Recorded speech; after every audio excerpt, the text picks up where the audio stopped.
దేనికి యూజ్ చేస్తాం first of all asset accounting?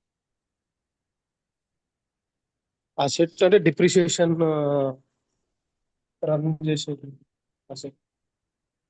Assets అంటే Ram, management. Ram, so when we purchase assets into the company, so what is the life cycle? So life cycle ఏంటి, what is, so we have to regulate the depreciation, and then once the life cycle that will completed, we can consider as a scrap, or we can yeah. So with me, అదొకటే కాదు, asset management, all assets management, whatever involved, any asset management we can say yeah, it is a management, managing the assets. A management yeah, అయినా, right from the right from the purchase, acquisition to the yeah, so right from the acquisition to and sale, into the retirement, retirement, with revenue, without revenue, in between depreciation, in yes, between scrap, all assets management, asset management కోసం ఈ asset accounting use చేస్తాం. So నీ for example నీది ఒక manufacturing company అయితే నీ దగ్గర assets ఉంటాయి మ్యానుఫ్యాక్చరింగ్ చేయడానికి, మిషనరీస్, బిల్డింగ్స్, సమ్ మిషన్స్, లేదంటే ఇంకా ఏమన్నా వేరే type of assets, all type of assets ఉంటాయి, యూజ్ చేసుకుంటాం. ఓకే, నువ్వు ఇంకొకటి, నీ బిజినెస్ ఇంకొకటి కూడా ఉంటుంది, అసెట్స్ సేల్ చేయడం కూడా ఉంటుంది, పర్చేజ్ చేయడము సేల్ చేయడం కూడా ఉంటుంది, దానికి కూడా అసెట్ అకౌంటింగ్ యూజ్ చేసుకోవచ్చు. ఓన్లీ మేనేజ్మెంట్ అంటే any kind of management. Asset purchase life cycle ఏంటి, ఫస్ట్ పర్చేజ్ ఉంటుంది, are acquire,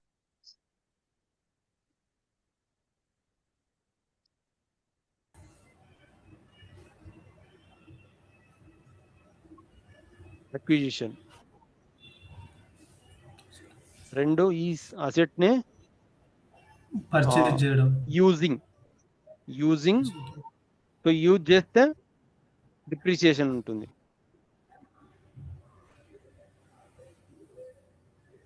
okay, next transfer asset with in the company code, outside company code, any transfer, ఒక చోటు నుంచి ఒక చోటుకి transfer. ఇంకొక సినారియో తీసుకుంటే sale of asset. I think total 10 to 15 scenarios ఉన్నాయి కదా చాలా అసెట్స్ లో. డిపెండ్స్ అపాన్, మనం స్టాండర్డ్ గా కొన్ని మాట్లాడుకుందాము, ఇంకా ఇన్ డెప్త్ గా R&D చేయాలా. ఓకే, ఏ సినారియో వచ్చినప్పుడు ఎలా వర్క్ అవుతుంది అనేది ఇంకా చూడాలి. స్టాండర్డ్ గా కొన్ని చెప్తాను. సేల్, సెట్,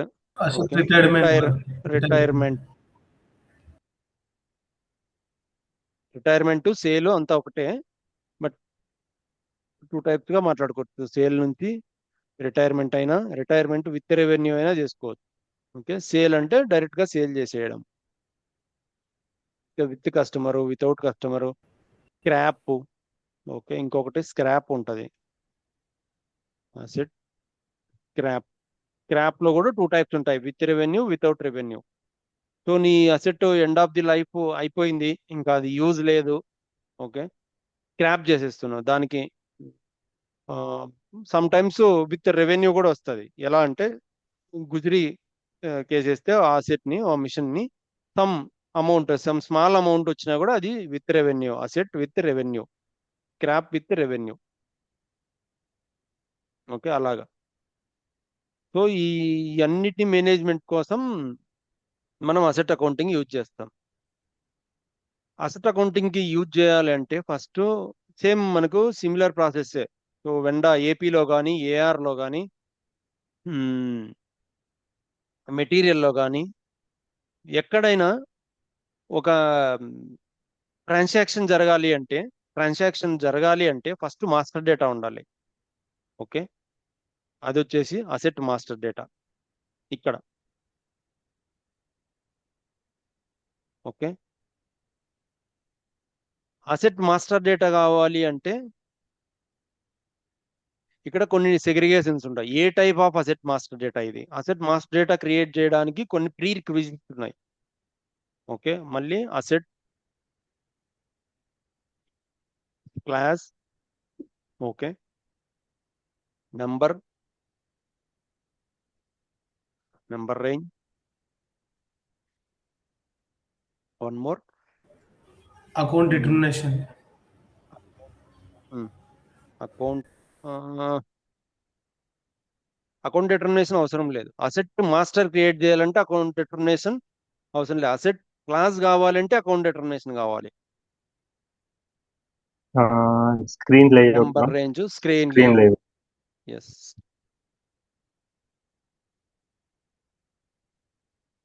ఓకే, ఇది mandatory. And as usually every asset కి ఒక కాస్ట్ సెంటర్ కావాలి. Cost centre master data.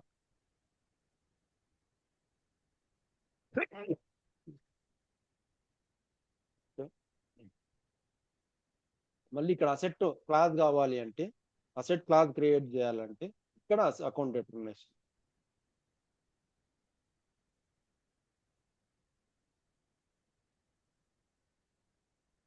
ఇంకా ఇవి నార్మల్ గా మ్యాండేటరీ. ఓకే, ఈ అన్నిటిని మళ్ళీ అసెట్ క్లాస్ కి అసెట్ మాస్టర్ డేటాలో మనం అసైన్మెంట్స్ ఏమేమి చేస్తాము అంటే ఇక్కడ డిప్రిషియేషన్ కీ ఒకటి అసైన్ చేస్తాం. Depreciation key, every master data కి డిప్రిషియేషన్ కీ ఉండాలి. ఇది మ్యాండేటరీ. ఓకే, ఈ అకౌంట్ డిటర్మినేషన్ జరగాలి అంటే మళ్ళీ account determination against account determination మన assignment GL assignments against this account determination GL account assignment చేస్తాం. ఓకే, అది ఈవెన్ డిప్రిషియేషన్ ఏరియాస్ కూడా.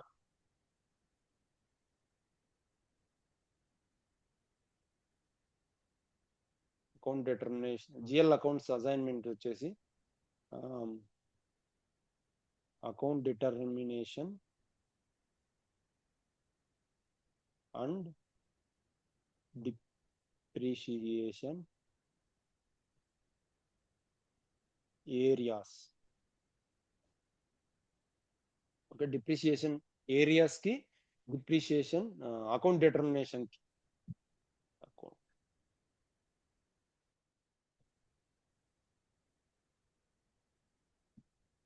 దీనికి ఎగెనెస్ట్ గా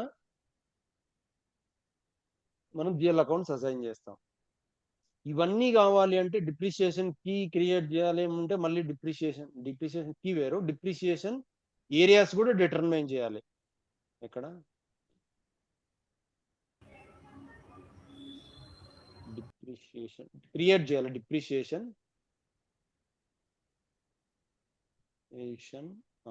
ఏరియాస్ డిప్రిషియేషన్ ఏరియాస్ క్రియేట్ చేసి మన అకౌంటింగ్ ప్రిన్సిపల్ కి అసైన్ చేయాలి.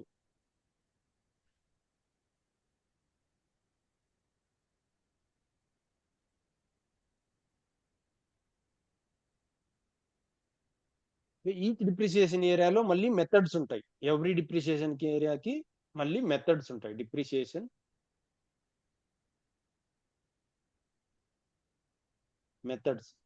మెథడ్స్ అంటే స్ట్రైట్ లైన్ మెథడా, అదేంటి రిడ్యూసింగ్ మెథడా, ఏ మెథడ్, డబ్ల్యూడివి మెథడా, ఏ మెథడ్ అని చెప్పేసి ఇక్కడ డిప్రిషియేషన్ మెథడ్స్ ఉంటాయి. అవి కావాలి డిప్రిషియేషన్ ఏరియాకి. ఓకే, ఈ డిప్రిషియేషన్ ఏరియాస్ కి అకౌంటింగ్ ప్రిన్సిపల్స్ అసైన్ చేస్తాం. మన అకౌంటింగ్ ప్రిన్సిపల్స్ ఏముంటే అవి ఎన్ని ఐఎఫ్ఆర్ఎస్ ఒకటి అనుకో, ఇంకొక డిప్రిషియేషన్ మెథడ్, ఇంకొక అకౌంటింగ్ ప్రిన్సిపల్, అలా ప్రిన్సిపల్స్ మనకి ఎన్ని ప్రిన్సిపల్స్ కావాలనుకుంటే అన్ని as per the legal requirement. ఈ ప్రిన్సిపల్స్, అకౌంటింగ్ ప్రిన్సిపల్స్ మళ్ళీ లెడ్జర్స్ కి అసైన్ అయి ఉంటాయి. ఆల్రెడీ లెడ్జర్ లో మనం డిస్కస్ చేసుకుంటాం. ఓకే, లీడింగ్ లెడ్జరా నాన్ లీడింగ్ లెడ్జరా whatever it is, ledgers కి అసైన్ అయి ఉంటాయి ఈ అకౌంటింగ్ ప్రిన్సిపల్స్. సో ఇలాగా ఫ్లో బుక్స్ ఆఫ్ అకౌంట్స్ లోకి asset accounting books of accounts మన జిఎల్ అకౌంట్స్ కి మ్యాప్ అవుతుంది. ఈ all GLs recon accounts, asset accounting అనే రికాన్ అకౌంట్స్ కి జిఎల్ అకౌంట్స్ క్రియేట్ చేయాలి. GL accounts recon accounts create చేసి ఈ అకౌంట్ డిటర్మినేషన్ డిప్రిసియేషన్ ఏరియాకి అసైన్ చేస్తే ఫ్లో వెళ్ళిపోతాయి ఎక్కడ మన బుక్స్ ఆఫ్ అకౌంట్స్ లో లెడ్జర్స్ కి. ఓకే, మన లెడ్జర్స్ లో మన లెడ్జర్సే కదా మెయిన్ ఇంపార్టెంట్. ఈచ్ లెడ్జర్ ఎన్ని లెడ్జర్స్ ఉన్నాయి, ఏ type of ledgers, leading ledgers non leading ledgers 2 types of ఉన్నాయి. ఆ 2 టైప్స్ ఆఫ్ లెడ్జర్ కి అకౌంటింగ్ ప్రిన్సిపల్ బేస్ చేసుకొని డేటా ఫ్లో అవుతుంది. Asset accounting configuration, transaction, master data create చేసుకొని మాస్టర్ డేటాని యూజ్ చేసుకొని ట్రాన్సాక్షన్ డేటాని చేస్తాం. ఆ ట్రాన్సాక్షన్ డేటా అంతా మన బుక్స్ ఆఫ్ అకౌంట్స్ లెడ్జర్స్ లోకి స్టోర్ అవ్వాలి డేటా అంతా. ఓకే, ఏ ట్రాన్సాక్షన్ జరిగినా, సేల్ చేసినా, అక్వైర్ చేసినా, ఇంకా డిప్రిసియేషన్ చేసినా అన్నిటికీ ట్రాన్స్ఫర్ అవ్వాలి. ఇందులో మనకు కావాల్సింది జిఎల్ అకౌంట్స్ కావాలి. ఏమేమి జిఎల్ అకౌంట్స్ కావాలి?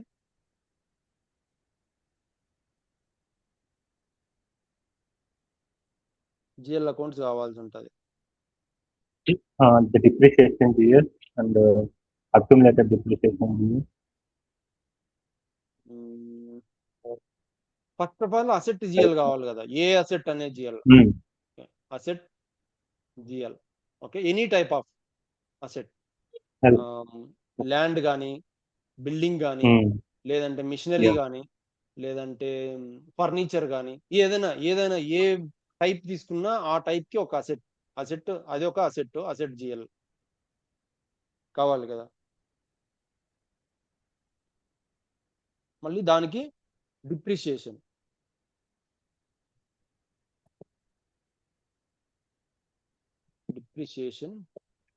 జిఎల్, ఇదొక డిప్రిసియేషన్, ఇదొక జిఎల్.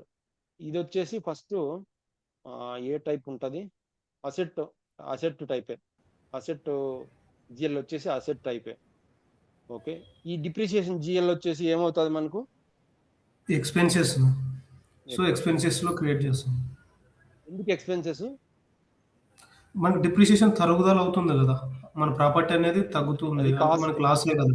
అది లాస్, మనకి కాస్ట్. ఓకే, మనము మిషన్ యూజ్ చేస్తున్నాము అంటే మనకు కాస్ట్, అది దాని మీద ఇన్కర్ చేస్తున్నాం, ఆ అమౌంట్ ని ఇన్వెస్ట్ చేస్తున్నాం. ఆ ఇన్వెస్టే is nothing but a cost. మన cost is nothing but expenses. Okay, ఇంకా ఏం కావాలి? ఇంకోటి అక్యుములేషన్ డిప్రిసియేషన్, అక్యుములేటెడ్ డిప్రిసియేషన్. ఇది కూడా one type of liability. Accumulated depreciation ఇది జస్ట్ లయబిలిటీ, ఇట్స్ ఎక్స్పెన్సెస్ కాదు, అలా అని అసెట్ కాదు. సో బ్యాలెన్స్ షీట్ అకౌంట్ లో టెంపరరీ లయబిలిటీ అనుకోవచ్చు. సో లయబిలిటీ కింద క్రియేట్ చేసుకుంటాం దాన్ని. లయబిలిటీ కింద క్రియేట్ చేసి accumulated depreciation.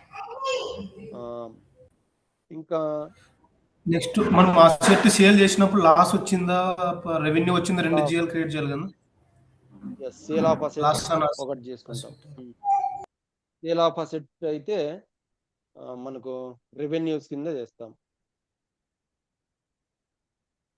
Sale of asset అంటే మనకు అసెట్ సేల్ చేస్తే మనకు రెవెన్యూనే కదా వచ్చేది.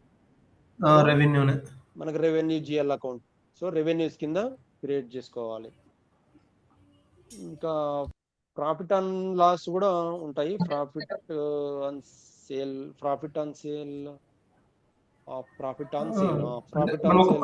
ఒక అసెట్ అమ్మినప్పుడు లాస్ అయిందా, ప్రాఫిట్ అయిందా, 2 జిఎల్స్ క్రియేట్ చేయాలి కదా. అవి కూడా ప్రాఫిట్ ఆన్ సేల్ కూడా రెవెన్యూనే, కరెక్ట్. ఇంకోటి లాస్ ఆఫ్ సేల్ కూడా వస్తుంది మనకు. ఇది వచ్చేసి ఎక్స్పెన్సెస్. ఎక్స్పెన్సెస్ అవుతుంది, ఎందుకంటే లాస్ కదా మనకు.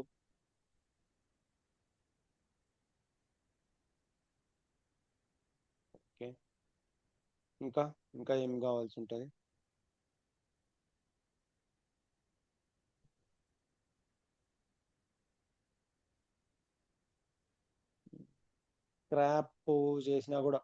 స్క్రాప్ చేసినా కూడా ఉంటుంది.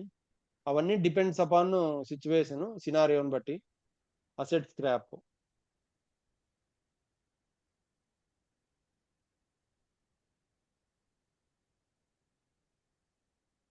ఓకే, అసెట్ స్క్రాప్ కూడా ఎక్స్పెన్సెస్.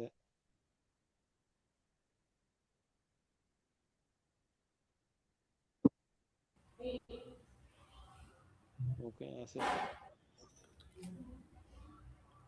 అంతేనా? ఇన్కమ్స్ వచ్చినాయి, లయబిలిటీస్ వచ్చినాయి, ఎక్స్పెన్సెస్ వచ్చినాయి, అసెట్ కూడా వచ్చేసింది. ఓకే, అంతేలే. సో ఇవి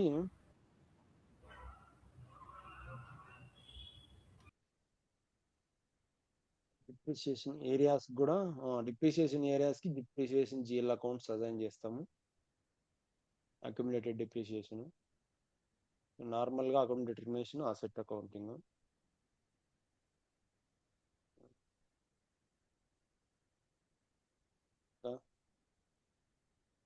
ఓకే, అంతేలే, ఆల్మోస్ట్ ఇంతే. ఏమన్నా కావాలనుకుంటే మళ్ళీ యాడ్ చేసుకుందాము. సో ఈ జిఎల్ అకౌంట్స్ అన్ని క్రియేట్ చేయాలా, ఈ కాన్ఫిగరేషన్స్ అన్ని చేయాలా, అసెట్ మాస్టర్ డేటా క్రియేట్ చేయాలంటే ఇవన్నీ కావాలి. ఓకే, అకౌంట్ డిటర్మినేషన్ కావాలి, జిఎల్ అకౌంట్స్ అసైన్మెంట్ కావాలి, డిప్రిసియేషన్ ఏరియాస్ కావాలి, డిప్రిసియేషన్ మెథడ్స్ కావాలి, డిప్రిసియేషన్ కీ కావాలి. ఇవన్నీ డిప్రిసియేషన్ కోసం. ఓకే, ఇవన్నీ మాస్టర్ డేటా. ఈ మాస్టర్ డేటా కావాలంటే దాని వెనకాల కాన్ఫిగరేషన్ నార్మల్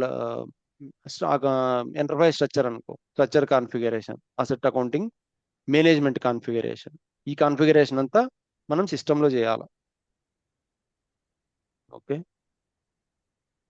దానికన్నా ముందు మనం చార్ట్ ఆఫ్ అకౌంట్స్ ఎలాగనో, సో ఇక్కడ చార్ట్ ఆఫ్ డిప్రిసియేషన్ అని ఉంటుంది.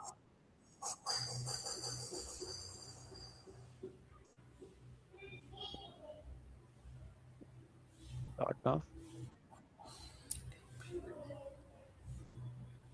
CIAT.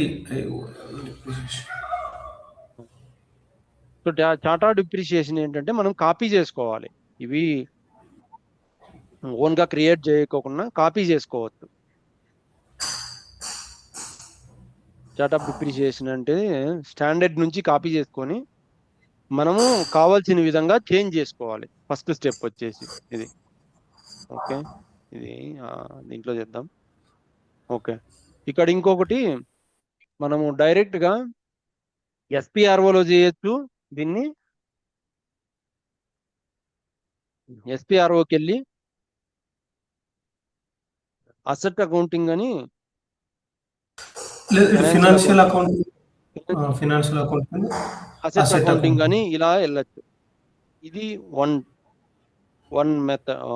Type of procedure. ఇంకొకటి, మనకు డైరెక్ట్ గా అసెట్ అకౌంటింగ్ కే సపరేట్ టీ కోడ్ ఉంది, ఓఆర్ఎఫ్ఏ. ఓకే, ఇది ఓఆర్ఎఫ్ఏ. ఓఆర్ఎఫ్ఏ చేసేస్తే ఓన్లీ అసెట్ అకౌంటింగ్ లో ఉంటాం మనం. అస్తమానం ఎవ్రీ టైం మనం వెళ్ళాల్సిన అవసరం లేదు. ఎస్పిఆర్ఓకి వెళ్ళి మళ్ళీ ఫైనాన్షియల్ అకౌంటింగ్కి వెళ్ళి పాత్కి. ఓకే, డైరెక్ట్ గా పాత్ ఓఆర్ఎఫ్ఏ పాత్ ఇచ్చేస్తే డైరెక్ట్ అసెట్ అకౌంటింగ్ లో ఆల్ యాక్టివిటీస్ కనిపిస్తాయి ఇంకా. ఓకే, S4HANAలో న్యూ ఫీచర్ వచ్చేసి ఇక్కడ అసెట్ అకౌంటింగ్ యాక్టివేట్ చేయాలి. ఇదిగో asset accounting activate, new asset accounting అన్నమాట. ఇక్కడ నార్మల్ గా ఈ ఈ ప్రాసెస్ అంతా ఈవెన్ ఓల్డ్ అసెట్ అకౌంటింగ్ లో కూడా, ఈసీసీలో కూడా ఇదే ఉంటుంది. ఇక్కడ అడిషనల్ ఫీచర్ వచ్చేసి అసెట్ అకౌంటింగ్ లో ఇక్కడ టెక్నికల్ క్లియరింగ్ అని ఒకటి యాడ్ అయి ఉంటుంది, యాడ్ ఆన్ ఫీచర్.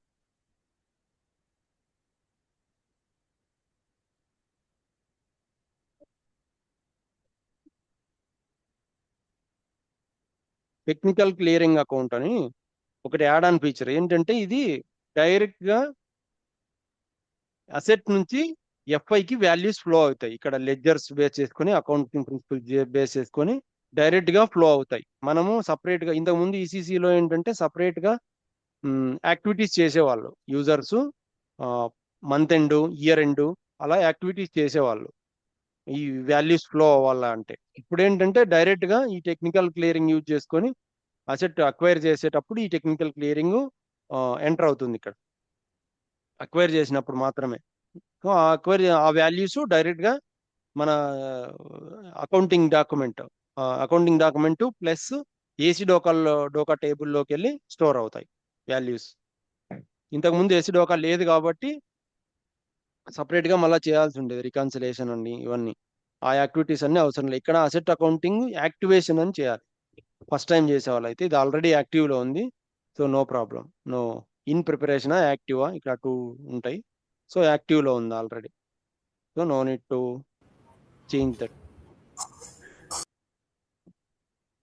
ఓకే, ఇంకోటి నెక్స్ట్ వచ్చేసి ఆర్గనైజేషన్ స్ట్రక్చర్. ఆర్గనైజేషన్ స్ట్రక్చర్ లో అదే మనం ఫస్ట్ స్టెప్ వచ్చేసి assign chart of copy chart of accounts, chart of depreciations, copy chart of depreciation. So each company code కి మనకి చార్ట్ ఆఫ్ డిప్రిసియేషన్ ఉంటుంది. Specify chart of depreciation. So ఇక్కడ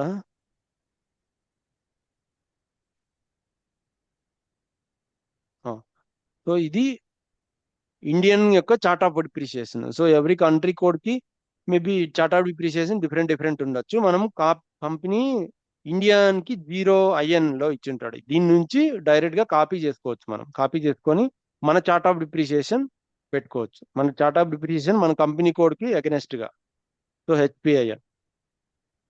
so ఇక్కడ sample కాకుండా చార్ట్ ఆఫ్ డిప్రిసియేషన్ ఫర్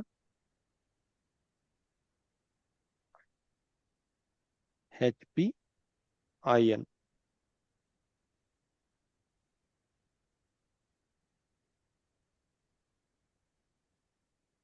ఇది first step చేద్దాం. Specify chart of depreciation అంటే T code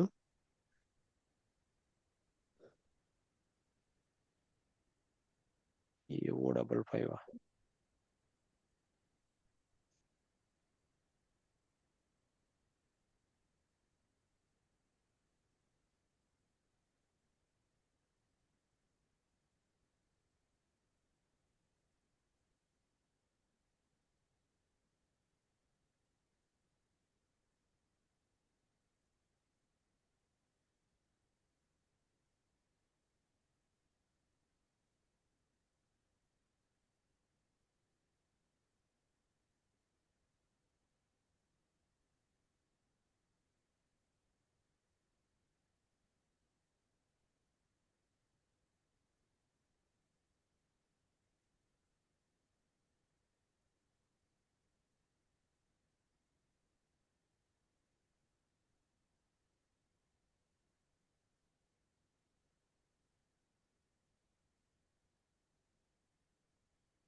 మన స్టెప్స్ వచ్చేసి ఇక్కడ రాసుకుందాం.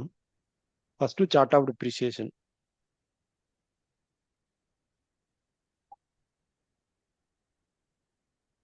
PIN. Okay,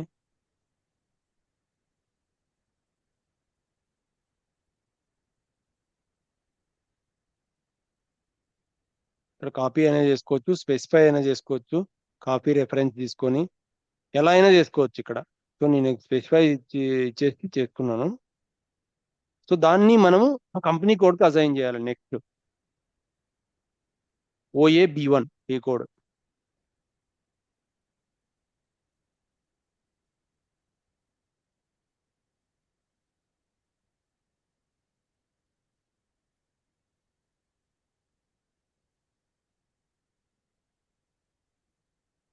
okay, so second step ఇది అసైన్ చార్ట్ ఆఫ్ డిప్రిసియేషన్ మన కంపెనీ కోడ్కి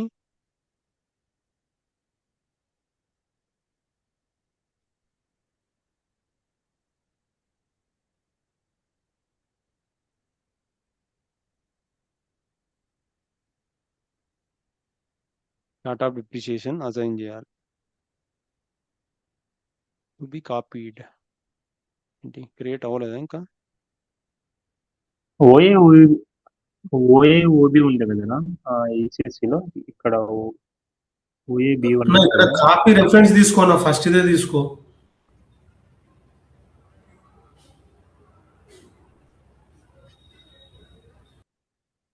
కాపీ రెఫరెన్స్ తీసుకున్నాం ఆల్రెడీ చేసినాం కదా. ఒకసారి చూడు. From chart of depreciation to IN 01 అని పెట్టిన, 0 IN ఇండియా కదా. 1 IN చూద్దాం. 1 IN 0 01 0 IN అది ఉంది కదా. data already exists, data depreciation. Do you want to complete the object? So data exist ఉంది, ఇప్పుడు కాపీ అవుతాయి. కాపీ చేసుకోవాలి. కాపీ చేసుకో. నెక్స్ట్ స్టెప్ లోనే మనం depreciation description really want to transfer. No పెట్టు. నెంబర్ రేంజెస్ కాదు అది టిఆర్ అడుగుతుంది. Do really want number ranges transport కావాలా అని అడుగుతుంది. కాపీ చేసుకొని మనం అవసరం లేదు కదా, మనం క్రియేట్ చేసుకుంటాం. ఓకే, ఇప్పుడు ఎస్ అంటే దాంట్లో ఉన్న నెంబర్ ఏం చేస్తాం, మనం ఓన్లీ క్రియేట్ చేస్తాం. 1 minute ఇక్కడ copy chart of accounts. So ఇక్కడ ఏం లేవు. ఓకే,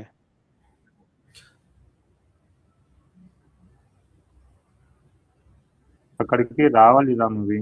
అక్కడ చేసిన తర్వాత ఇక్కడ మనం డిస్క్రిప్షన్ చేంజ్ చేస్తాం. ఇది కూడా డిలీట్ చేయను. డిలీట్ చేయడా? ఎస్ డిలీట్ చేయాలి. అది రామ్, ఇవి బుక్ కీపింగ్ ఇవన్నీ వస్తాయి కదా, బుక్ కీపింగ్ ఇవన్నీ వస్తాయి. అదే వస్తాయి. అవే డిప్రిసియేషన్ అవన్నీ రావాలి అక్కడికి. అవన్నీ రావాలి. ఫస్ట్ ఇది ఓపెన్ చేయను. ఫస్ట్ ఇది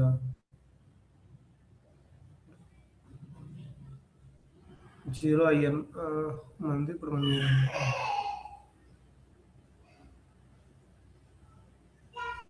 ఇక్కడ no కొట్టనా?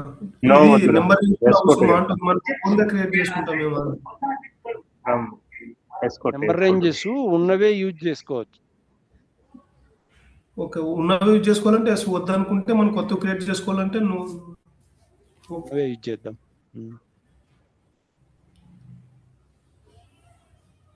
Okay, copy completed activities. So ఇది కంప్లీటెడ్ యాక్టివిటీ. ఇప్పుడు డిస్క్రిప్షన్ చేంజ్ చేయనా? సెకండ్ దానికి వెళ్ళి సెకండ్ ఇక్కడ చేంజ్ చేసిన. సో ఇక్కడ అన్ని ఏరియాస్ మనం ఏదేది కావాలని మిగతా డిలీట్ చేసుకున్నాం. సెకండ్ దానికి వెళ్ళి ఇక్కడ మన డిస్క్రిప్షన్ ఏది మనకు ఇక్కడ చేంజ్.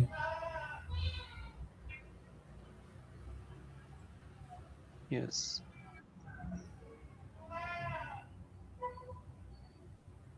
సో ఇక్కడ మనకు కావాల్సిన ఏరియాస్ ని పెట్టుకోవాలి, మిగతా డిలీట్ చేయాలి. మన అకౌంటింగ్ ప్రిన్సిపల్స్ కూడా ఇక్కడ అసైన్ చేయాలి. సో మనము ఏవి యూజ్ చేద్దాం? అకౌంటింగ్ యూజ్ చేద్దాం. ఇవన్నీ 150 నోటెస్ అంటే కన్ఫ్యూజ్ అవుతాము, చాలా డిప్రిసియేషన్ ఏరియాస్ ఉంటే. సో డిపెండ్స్ అపాన్ రిక్వైర్మెంట్ కోసం చేసుకోవాలి. లేదు అంటే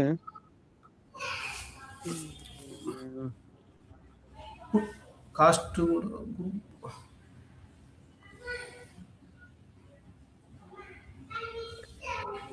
ఓకే, ఇవన్నీ డిలీట్ చేద్దాం.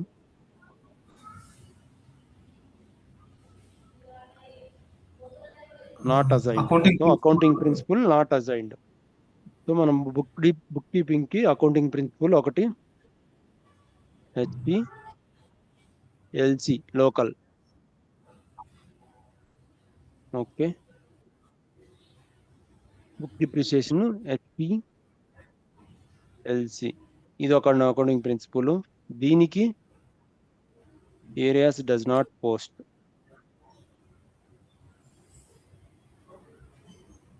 HPRS.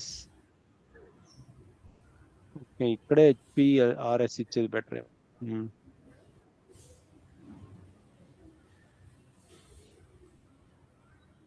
HPRS,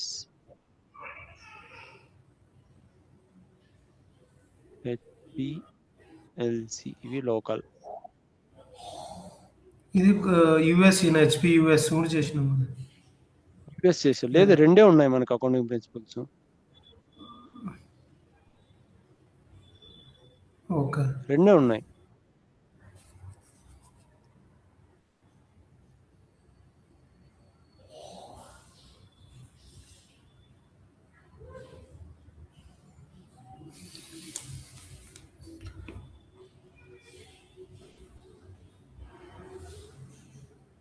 Specify an area accounting post APC.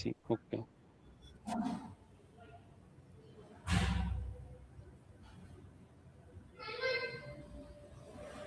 Area post in real time.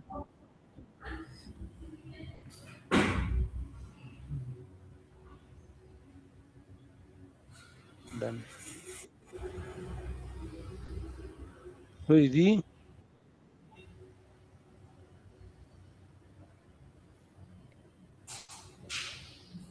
కూడా అవసరం లేదు, అవసరం ఎందుకు. సో దీన్నే చేంజ్ చేసేద్దాం, పోస్ట్ ఇన్ రియల్ టైం.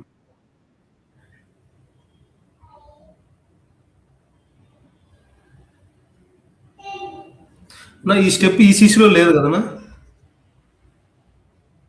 లేదు, ఉన్నది అకౌంటింగ్ ప్రిన్సిపల్ అనేది రాదు ఆటోమేటిక్ గా. ఇంతకుముందు అకౌంటింగ్ ప్రిన్సిపల్ ఈసీసీలో లేదు. ఈ స్టెప్ అయితే ఉన్నది, ఇదిగో ఈ స్టెప్స్ అయితే ఇవైతే ఉన్నవి.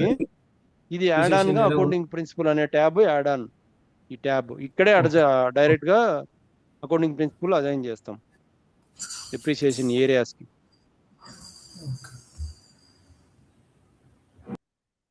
Okay, assign chart of copy ఇచ్చేసాము. అజైన్ మన చార్ట్ ఆఫ్ డిప్రిసియేషన్ మన కంపెనీ కోడ్ కి అజైన్ చేయాలి.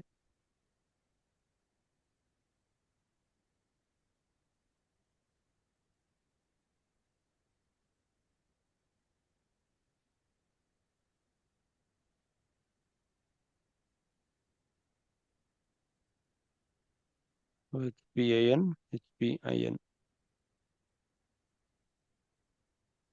Okay. So fiscal year variants in company code have different start date.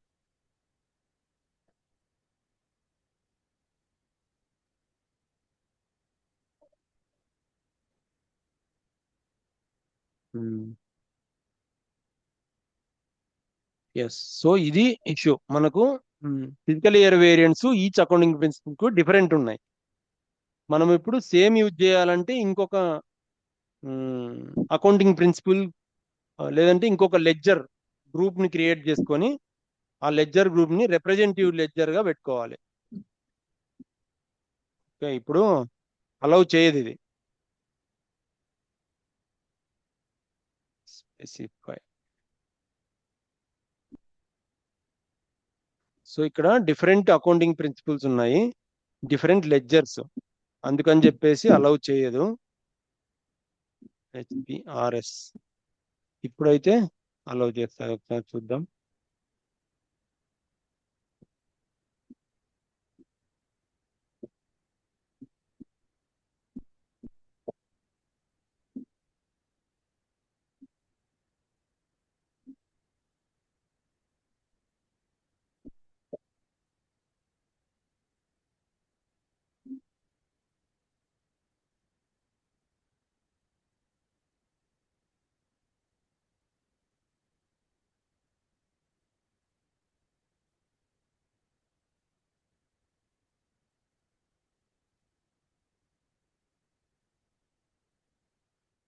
Assignment లోనే అలౌ చేయట్లే, డిఫరెంట్ ఫిజికల్ ఇయర్స్ ఉంటాయి.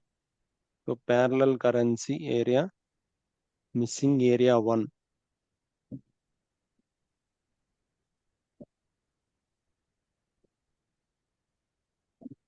So HPIN ledger HPIN is defined in company code HPIN, not in chart of depreciation. So ఇది chart HP అనే ledger ఒకటి ఉంది మనకు. ఆ ledger ని ఇక్కడ అసైన్ చేయట్లేదు. ఓకే, అదొకటి ఇష్యూ. ఇంకొకటి వచ్చేసి parallel currency.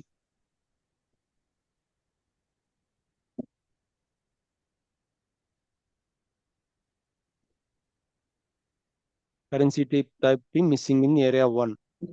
Okay. For leading valuation ledger approach, accounting approach, parallel variation of the ledger approach, the following is valid. The parallel currencies in the leading ledger in general ledger accounting in depreciation areas must be same.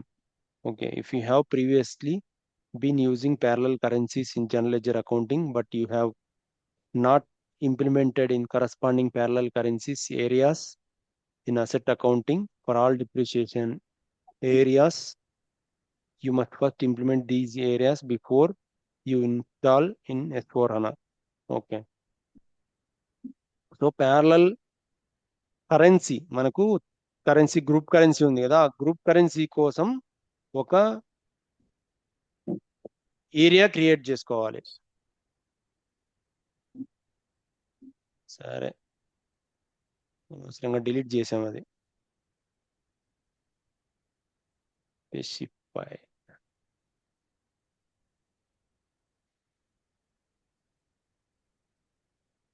Delete చేసి మళ్ళీ copy చేద్దాం.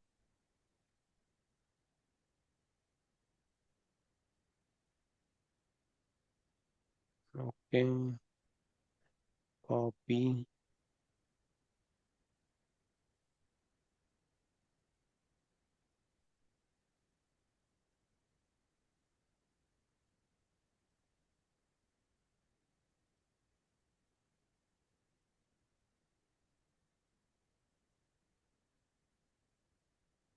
Specify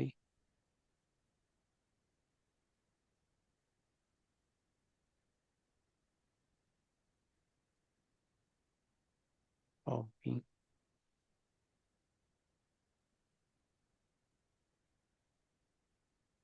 Depreciation areas. So 0L already ఉంది.